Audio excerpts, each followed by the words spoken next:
Velur saint Francis Xavier's ഫൊറോന പള്ളിയിലെ തിരുനാൾ ആഘോഷം ഭക്തിനിർഭരം. കർമ്മല മാതാവിന്റെയും വിശുദ്ധ സെബസ്ത്യനോസിന്റെയും സംയുക്ത തിരുനാൾ 22 മുതൽ 25 വരെയുള്ള തീയതികളിലായാണ് ആഘോഷിക്കുന്നത്. വ്യാഴാഴ്ച അമ്പുതിരുനാൾ ദിവസം രാവിലെ വിശുദ്ധ കുർബാന, പാട്ടുകുർബാന, ലതീഞ്ഞ്, നൊവേനയ്ക്കു ശേഷം രൂപം എഴുന്നള്ളിച്ചു വയ്ക്കൽ, അമ്പ് ആശീർവാദവും നടന്നു. തുടർന്ന് വിവിധ യൂണിറ്റുകൾക്ക് അമ്പ് വെഞ്ചരിച്ചു നൽകി. ശേഷം വൈകിട്ട് ഇടവക യൂണിറ്റുകളിൽ നിന്നുമുള്ള അമ്പു പ്രദക്ഷിണങ്ങൾ പള്ളിയങ്കണത്തിൽ എത്തിച്ചേർന്നു. തുടർന്ന് അമ്പ് സമാപനത്തിനു ശേഷം മെഗാ തേരു മത്സരങ്ങളുമുണ്ടായി. വെള്ളിയാഴ്ച തിരുനാൾ ദിനത്തിൽ രാവിലെ വിശുദ്ധ കുർബാന, 10 മണിക്ക് ആഘോഷമായ തിരുനാൾ പാട്ടുകുർബാനയ്ക്ക് പുതുക്കാട് ഫൊറോന വികാരി ഫാദർ പോൾ തേയ്ക്കാനത്ത് മുഖ്യകാർമ്മികനായി. തയ്യൂർ പള്ളി വികാരി ഫാദർ ഗ്രിജോ മുരിങ്ങത്തേരി തിരുനാൾ സന്ദേശം നൽകി.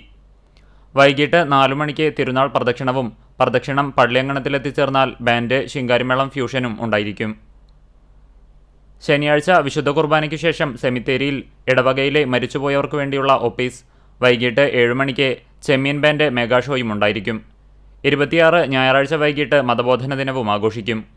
തിരുനാൾ കർമ്മങ്ങൾക്ക് ഇടവക വികാരി ഫാദർ റാഫേൽ താണിശ്ശേരി, അസിസ്റ്റന്റ് വികാരി ഫാദർ ജെയ്സൺ പഴയടത്ത് എന്നിവരും, ആഘോഷങ്ങൾക്ക് general convener Latty Antony, publicity convener Joseph Mathew Chakkalakkal, കൈക്കാരന്മാരായ ഔസൈപ്പ് വാഴപ്പള്ളി, ബാബു ജോർജ് താണിക്കൽ, ജോസഫ് പുലിക്കോട്ടിൽ, സാബു കുറ്റിക്കാട്ട്, മറ്റ് കമ്മിറ്റി ഭാരവാഹികൾ തുടങ്ങിയവരും നേതൃത്വം നൽകി വരുന്നു.